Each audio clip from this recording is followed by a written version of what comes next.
So what are we talking about today? I'm excited about this one. I've been wanting to kind of go this direction, but I wasn't sure how to get there. And hey there. Comments are really the best tool to help us figure out where to go with content. So we appreciate those comments. Even when you think you're busting our balls, when you're really not. Back at Fort Worth Trinity Trails, give a quick setup overview before we go out on today's ride, and then we'll talk about everything while we're riding. Let's get our Blinky Redshift Arclight pedals going. Our Garmin Varia. Even though we're riding Trinity Trails, the Varia comes in useful because people pass me. Sometimes I'm slow, believe it or not. We're on the state today, third ride for the state. Trying for 2 to 3 hours. I don't think I can make 3 hours today from time constraints, and quite possibly goal is to find out if we do have saddle constraints. 3 bottles covers 3 hours. Repair kit is here, light here, lights here. We have 3 hours of snacks. We've got a computer, we've got a bike, tires are properly aired up, we've got a camera mount, and we've got everything else ready to go. So we're going to go ahead and put you on the camera mount, put the keys in the bag, wallets in the bag. Turn on our heart rate monitor. Phone is in my breast pocket. Keys and wallet are in the burrito bag. Tools are in the saddle bag. Snacks are in the burrito bag. All right, we're going to go ahead and hit start on the Wahoo computer. All right, live track is going out. Good deal. That'll make the wife happier. Today we're going to go this way.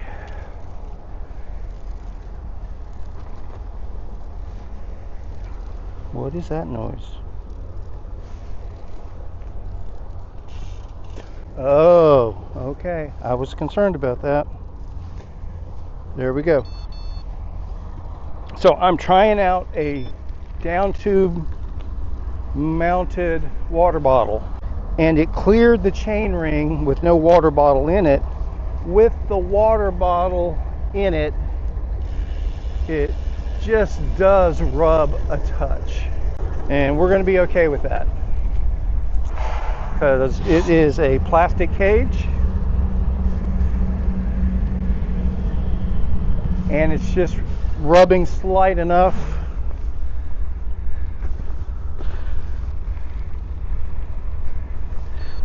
that the chain should cut a groove into it. That's not going to really affect anything. Call it out next time, okay? Yeah, when you're passing people on trails like this, it's best to call out your passes, because particularly with oncoming traffic, that could have been something stupid there. You got some noise too.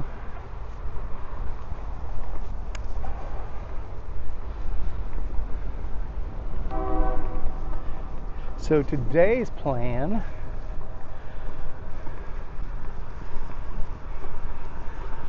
I meant to mess with the camera mount, but I'm not going to mess with it now. Need to get it further out. It'll be okay for one more ride.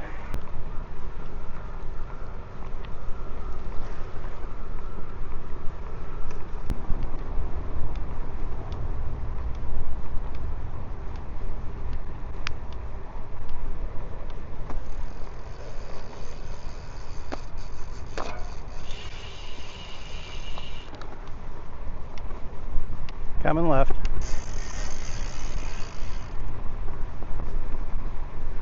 So today's topic, how to be ready for your first gravel event.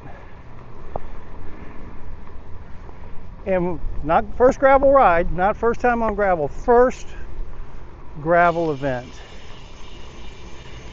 And we're going to take this little detour here, see what this is like today.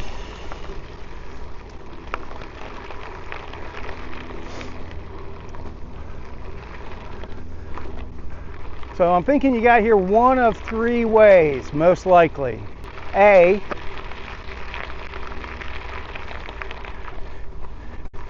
you're getting ready for your first gravel event and you're using them interwebs to do your research and figure out what you need to do and how to accomplish it.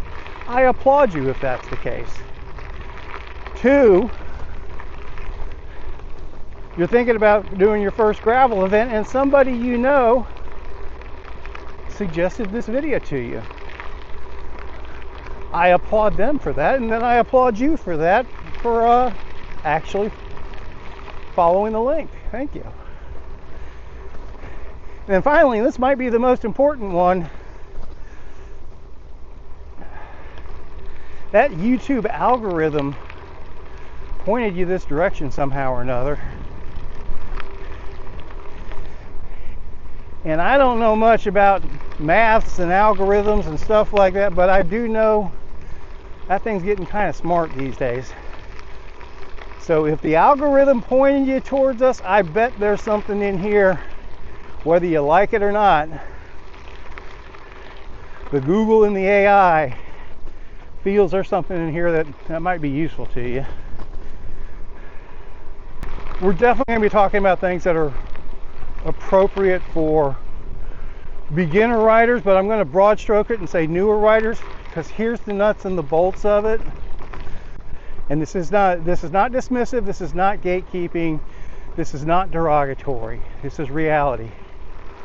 There's a ton of people out there riding bikes who don't consider themselves beginners or newbies, that quite frankly really are. And we'll talk about some of those qualifications on this ride. There's no hard line of this is where you stop being a beginner, but we'll talk about some generalities and some capabilities that kind of scale you up from beginner to newer rider to entry-level capable gravel rider or whatever. There's no formal label to this. This is gravel. Generally speaking, in my opinion, and we all know what opinions are like,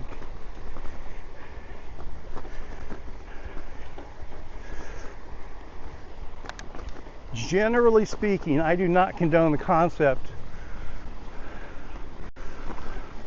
of using a gravel event as your first gravel experience, as your first gravel ride. Now, obviously, whenever you put your ride on video, everything looks a lot easier than it is. I'm not implying there's anything hard about it, anything I've done on this so far. This is all pretty basic stuff, and if any of this you were looking at and going, well, thinking you would be uncomfortable on that from what you saw,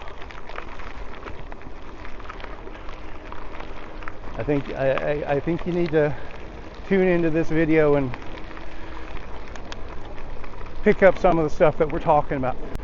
We do a tell, show, do approach, and this is meant to be educational, and a big focus of ours going forward with our YouTube channel is going to be educational. It's going to be oriented towards education. Coming left.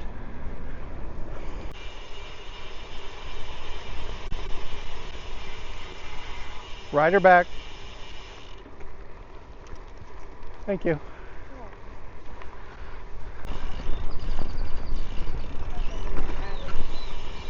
Rider up. Rider up.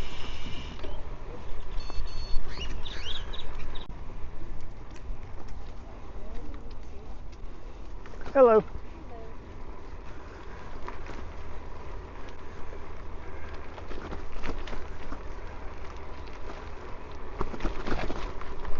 So just stuff that pops up along the way on the ride. I'm going to use that as cues on maybe some basic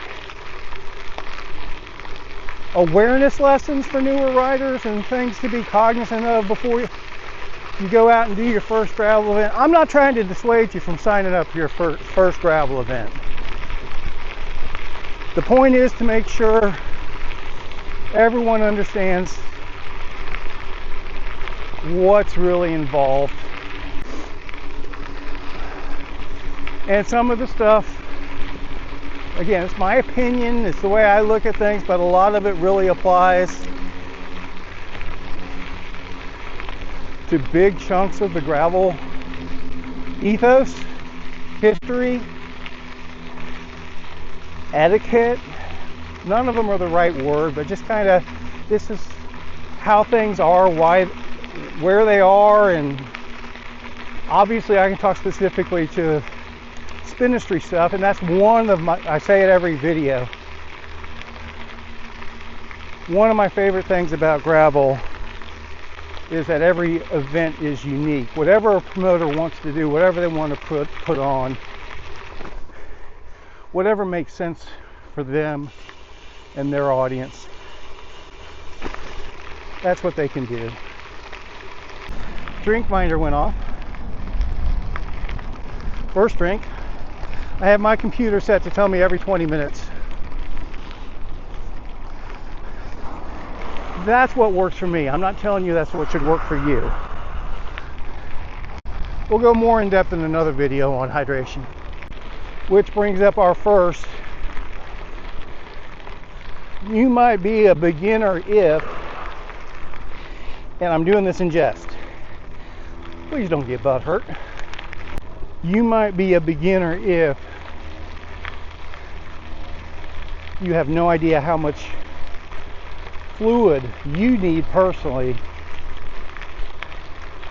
for a specific ride that you're about to do. You need to know that before you go and attend your first gravel event. Yes, you can use other rides to sort that out and figure that out, but don't show up to a gravel event having no idea how many bottles of fluid you're going to need to get through the distance you're planning to do. So, in my case, as an example, again, everybody's different.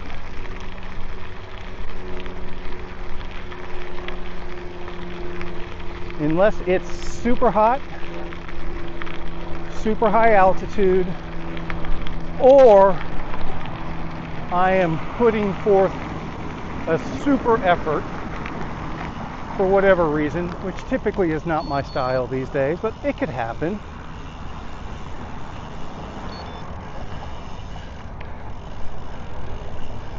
I'm basically good with around 22 ounces an hour, generally speaking. I know a lot of y'all are going to get frustrated with all of my answers of, the answer is almost always, well, it depends. What tire pressure should I run? It depends. What bike should I run? It depends. How much water should I drink in an hour? It depends. How much food should I eat in an hour? It depends. The main thing they depend on is the individual rider and their experience and their capabilities and what they found does and does not work for them. And you can't find that watching a YouTube video or doing a ChatGPT search, inquiry, whatever they call it. It takes saddle time, it takes experience. So that's the first general qualifier. You might be a beginner if you have no idea how much fluid you need for the ride you're planning to do at any given time. A very, very, very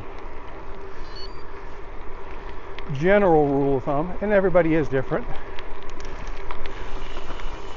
Even if you ride on a regular basis, if you haven't been doing it more than 2 years, there's a lot of stuff to get to know and learn and everything like that. And it takes 2 years kind of, it's like that associate's degree. That's just to get started.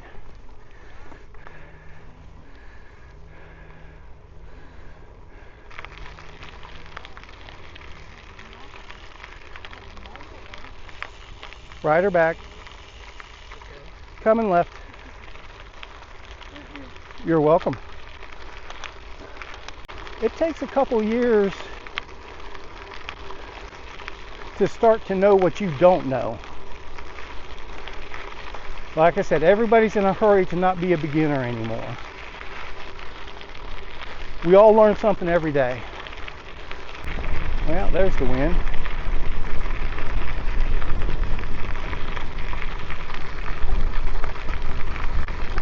Here's another one, just along those lines, going into a headwind dish, and I dropped into the drops on the handlebars. If you have no idea what the reason is for gravel bikes with the curly Q road bars to have those curly Q road bars, you might be a beginner. I'm not saying everybody should use them. I'm saying if you don't understand the whys and the wherefores,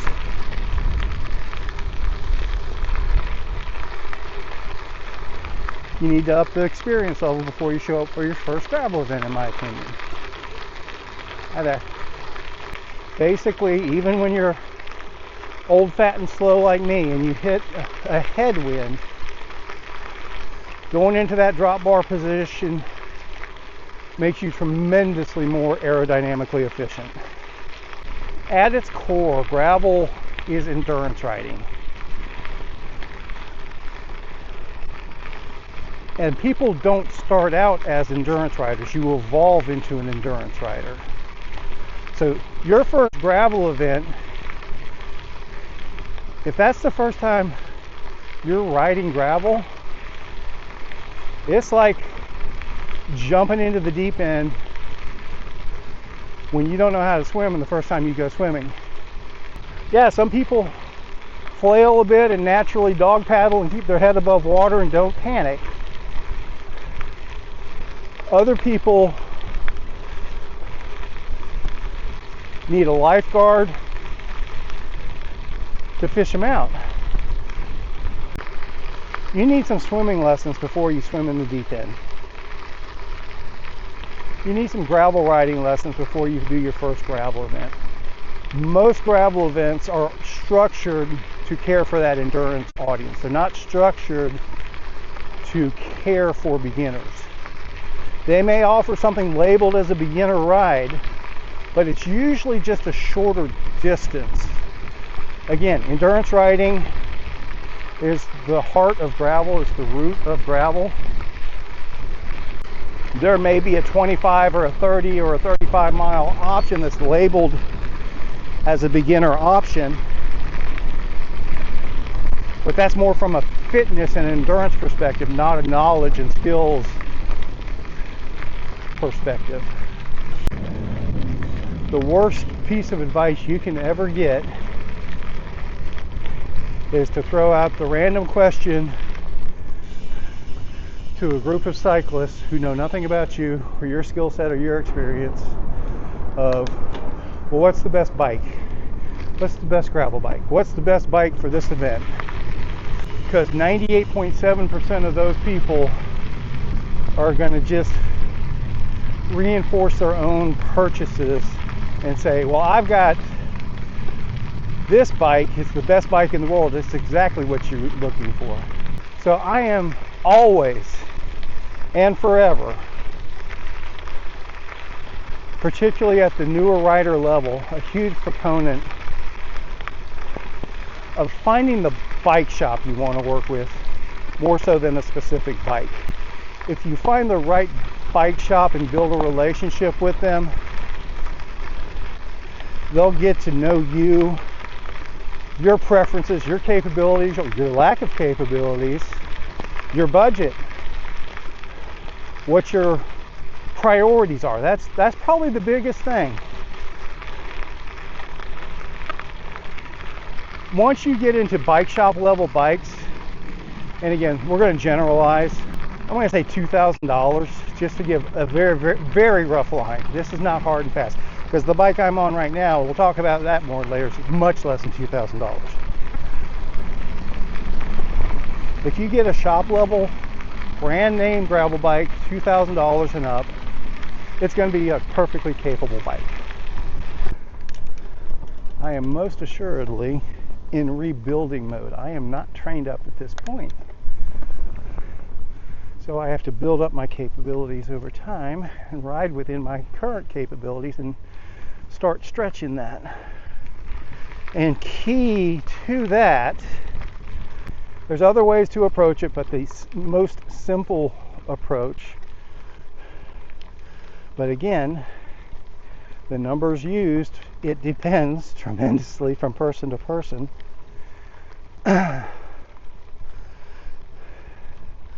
For endurance training and endurance riding, knowing your endurance heart rate is super important. When you do start riding longer rides and go into these events and things like that, you need to know what pace you're capable of maintaining and what is over the line and where your conservation mode is. So if you don't know what your endurance heart rate is, you might be a beginner. You are a beginner. Again, we'll do a whole session on determining your endurance heart rate. Tell, show, do. This is a tell, show, do, very high level, 30,000 foot view of the things you need to know. And if you've noticed, I have said nothing about how far I'm riding today, distance-wise. I don't measure my rides by distance. I measure my rides by hour. I measure my hydration by hour. I measure my caloric intake by hour. I set up my ride plan by hours in the saddle, not distance covered. Now, along those lines, I have a pretty good idea of how much mileage I'm going to cover in that given hour based on weather conditions, road/trail conditions, familiarity with the route already. But I'm talking more about the newer cyclists in general. We'll have other lessons for experienced cyclists, mountain bikers, road cyclists, triathletes that are moving into gravel. We'll do other videos to talk about some of those specifics. All right, there's our 60-minute drink minder. We're gonna buy a minute or two and do a stop and point and a bottle swap.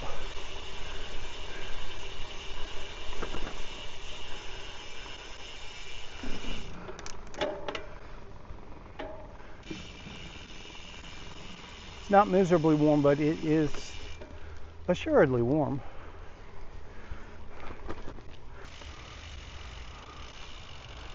What the heck? Hopefully we don't go over the edge, right? Kind of cool. The heart rate, the time covered, the distance covered in X amount of time.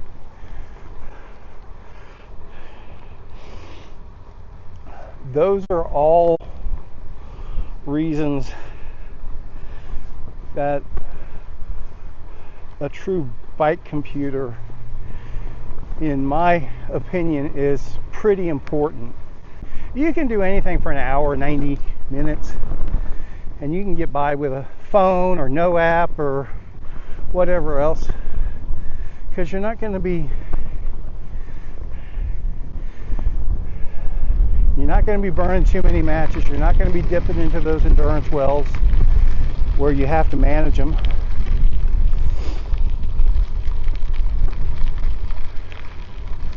But once you start getting into that 3-hour realm,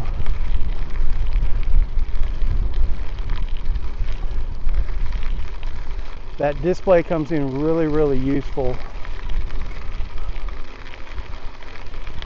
in planning out your ride, planning out your day, your next steps. And obviously with navigation, knowing where you're going. I get it. You buy a bike, and then there's all this other crap you gotta buy. Well, yeah, the list goes on and on. Welcome to cycling. Welcome to any hobby or pastime that's out there. They're all money pits. Now, don't get me wrong. Kevin's a cheap bastard at heart.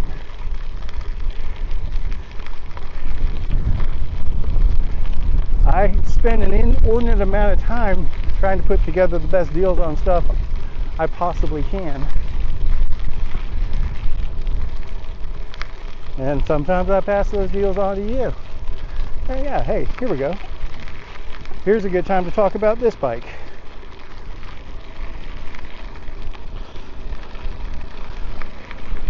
So I specifically, for a couple years, have been trying to find a true entry-level bike for new gravel riders that I could just point them to and say, here's a good starting spot. Please understand this will not be your forever bike, but you're not, it's fully capable to go about and do just about anything you would want to. And if you ride it for a year or two or 6 months, if you really get into it, it's going to tell you most of what you need to know to pick out. And I'm not taking my hands off the bar because I don't need to hit my head anymore, but let's just say air quotes here, forever bike. None of us get a forever bike. It's always N+1. If you don't know what N+1 is, you might be a beginner. You will learn. So for a few years, I've been trying to hunt down the right bike to point anyone to, that here's a perfectly capable starter gravel bike that you can do anything with, and you don't have to be worried about it falling apart underneath you or not being able to do what you want it to do, and it's affordable. So this is the State 4130. This is their version 2. It just came out early 2025.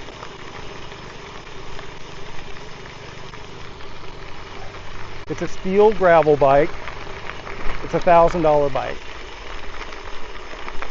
You can buy it from State. They'll ship it to your house.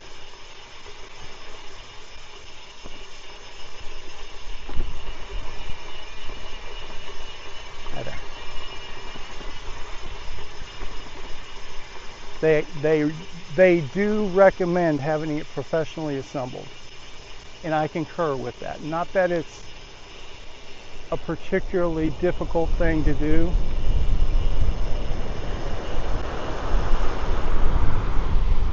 I concur to have it professionally assembled, because if you don't know bikes and basic setup and you just throw it together and you think something's not right, you're not going to know what might not be right.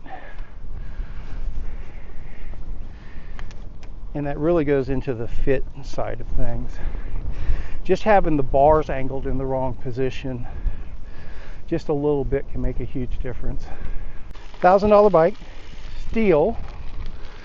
Steel is real. I know lots of people think carbon is the be-all and end-all, but this is a very comfortable and capable bike. And $1,000, take it to a bike shop, well under $200. I think it's safe at most any shop, and they'll put it together for you properly and make sure everything's basically fit for you at that point. And hey, start to build a relationship with the shop and maybe buy some bottle cages or a helmet or whatever. Here's where it gets cool. Like I said, I'm always trying to find the best deals I can, and when I can find the best deal and pass it on to Club's Ministry members, that gets me really excited. So state gives Club Ministry members a 25% discount. So that $1,000 bike is now a $750 bike. And in that case, I highly encourage you to take every bit of that $250 to your bike shop, have them professionally assemble it, as well as upgrade your tires and wheels to tubeless. And if you don't know, you might be a beginner if you don't know what tubeless is. You are welcome to disagree with me that tubeless is not the way to go, but there's no way you can convince me differently. So if you are a Club Ministry member and you're wondering, how do I get that? All you do is you message me, I verify you. You can do it email, you can do it private message, whatever. Visit our community site, ministrychat.com. That's open to everybody and it's free, but you can message me there as well. I'll verify your Club Ministry membership. And once the membership is verified, I send your email address that you're going to purchase the bike with to state, and they add you to our club coupon list. It's that simple. You might be a beginner if you think a big old plushy, pillowy saddle is the way to go to care for a sore butt on longer rides. You actually want to go the opposite direction. Stiffer is actually more comfortable, believe it or not. You know, I mentioned having the bike computer. You want to know how to navigate already before your first gravel event. Even if it is a marked route, even if there are a gazillion other people that are riding the ride, you still need to know how to self-navigate. We've had plenty of times where arrows have been messed with, blown down in the wind, eaten by cows on our rides. It happens to some extent almost every event. At least one arrow. I don't know that I've ever had an event that at least one arrow was out of place somehow or another. If you're not aware of this, you might be a beginner. Gravel events mostly take place on public roads. That means there's other people riding the roads just besides event participants. You may be following a group of people that has nothing to do with that event. Or you signed up for the 35-mile route, you're following a group of people that's doing the 100-mile route. Next thing you know, you're on the 100-mile route. Ha! That's fun. I won't even charge you extra if you do that. I'm not saying we don't want newer riders at our events. I'm saying our events are structured for people with a certain level of experience to begin with. And I understand that people that don't have that experience yet need to figure out how to get that experience. My basic point is the gravel events themselves are not the places to get that experience. The places to get that experience are, what have we been doing for the past hour and 34 minutes and 14 seconds? We've been riding the Trinity Trails, mostly gravel.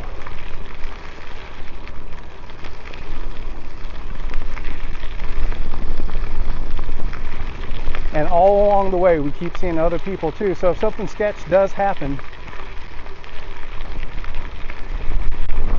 there'll be somebody along that knows how to call 911 if needed. There. Generally speaking, gravel events are considered what's called self-supported. You might be a beginner if you have no idea what we mean when we say self-supported. Let's give you a quick breakdown.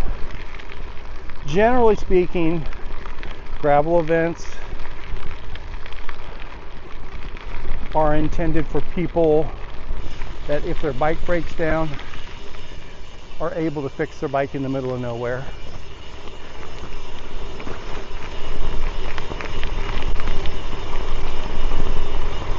You need to know how to change a tire. at the bare minimum. You need to have everything on your bike you need to change a tire if you have a flat, at a minimum. Highly suggested and recommended. Well, you need to have a multi-tool at a minimum, just in case, even if you don't know what you're doing with it. So maybe you randomly come across somebody that might know how to tweak or adjust or unbend something for you if needed. At least have the tool with you to help them out if they're not a cyclist already. You need to have everything with you to care for basic roadside emergencies. You need to be self-supported in that as much as possible and as viable, you're carrying all the nutrition and the hydration you need to make it, if not the full distance, at least to one guaranteed refuel opportunity, restock opportunity, and ideally to a second one just in case something does go wrong with the first one. If you're expecting sliced fruit and glazed donuts and a cappuccino every 12 miles and a sparkling restroom with a bidet, that's an unrealistic expectation. I like this bike. This is a good bike. Washout. This is a good bike. This is a really good bike. And I like tailwind. I appreciate a tailwind. So we talked self-supported, nutrition, mechanical ability, navigation. These are all important things. And we're going to go over them all over time. Tell, show, do. Tell in the comments, tell me what's at the top of your list. What do we need to work on first of the topics we've touched on so far? But another one I want to go into, again, this is directly tied to the self-supported. This is directly tied to, generally speaking, gravel events are geared towards experienced endurance cyclists. These are people that have learned over years and decades all these basic things that I'm telling you about. You don't pick them up overnight. You're not going to show up at a riders meeting at your first gravel event and they're going to have all the magic answers for all this stuff. These are the things you should be well enough acquainted with going into your first gravel event that you're not caught off guard by any of it. But if any of that is making you uncomfortable and queasy,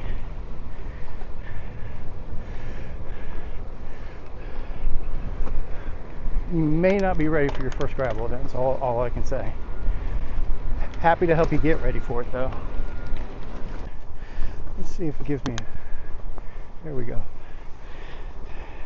It didn't shift. It gave me a little bit of a trim adjustment there. Got rid of that tick.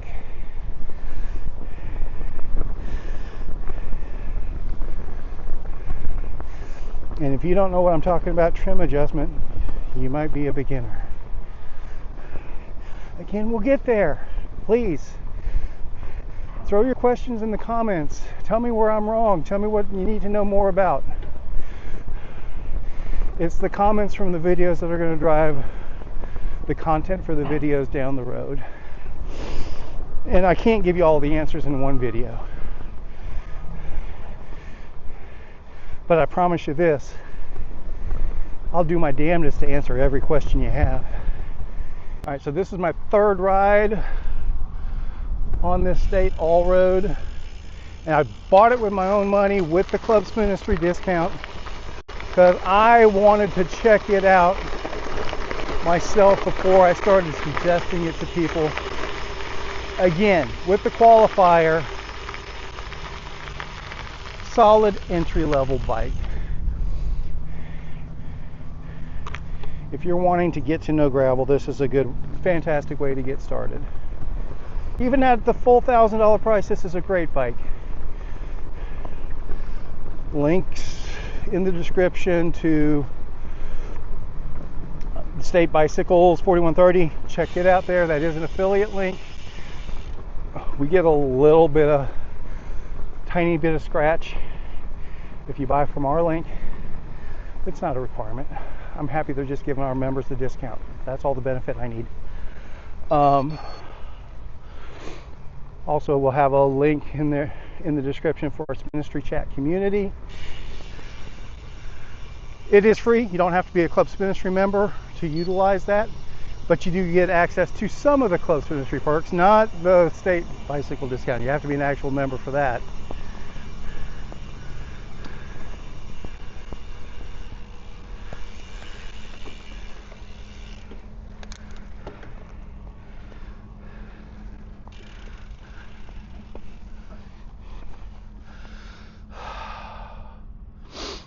But you will get access to the full Ministry routes library, which traditionally has only been available to club members, so that's cool. And it's a great discussion board, so you can ask questions there, or send me messages, or talk with other folks. And hey, come join us.